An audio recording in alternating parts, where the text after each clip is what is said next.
Hi friends, welcome to Sai channel. பூஜை செய்வதற்கான உதவி குறிப்புகள். பூஜை டிப்ஸ் இன் தமிழ். பூஜை என்பது ஆன்மீகமான மற்றும் மன அமைதியை தரும் ஒரு முக்கியமான சடங்கு. சரியான முறையில் பூஜை செய்வதன் மூலம் நல்ல பலன்களை பெறலாம். இங்கு சில பூஜை டிப்ஸ் தந்து இருக்கிறேன். 1. தூய்மையாக இருங்கள்.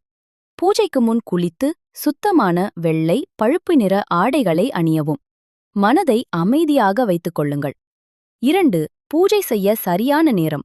பிரதோஷம், அமாவாசை, பௌர்ணமி போன்ற நாட்களில் பூஜை செய்வது சிறப்பு.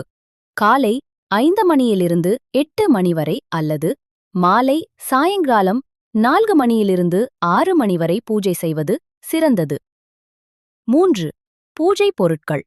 தீபம், குங்குமம், சந்தனம், பூக்கள், பழங்கள், தூபம், தீர்த்தம் போன்றவை தயார் செய்யவும்.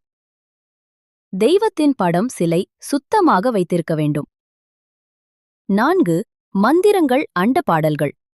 ஓம் நமசிவாய என்று சிவபெருமான் மந்திரம் சொல்லலாம். ஓம் நமோ நாராயணாய என்று விஷ்ணுபெருமாள் மந்திரம் சொல்லலாம். ஓம் ஸ்ரீ மகாலட்சுமியை நம என்று லக்ஷ்மி அம்மன் மந்திரம் சொல்லலாம். தெய்வத்தின் பாடல்களை தேவாரம், திவ்ய பிரபந்தம் பாடலாம். 5. பூஜையின் முடிவு. ஆரத்தி எடுத்து நைவேத்தியம் என்று பிரசாதம் வழங்கவும்.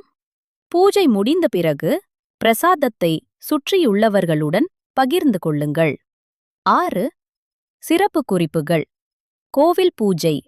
கோவிலில் சென்று அர்ச்சனை செய்வது நல்லது. வீட்டு பூஜை. தினமும் ஒரு சிறிய பூஜை செய்வது மனதிற்கு நல்லது. எண்ணெய் விளக்கு.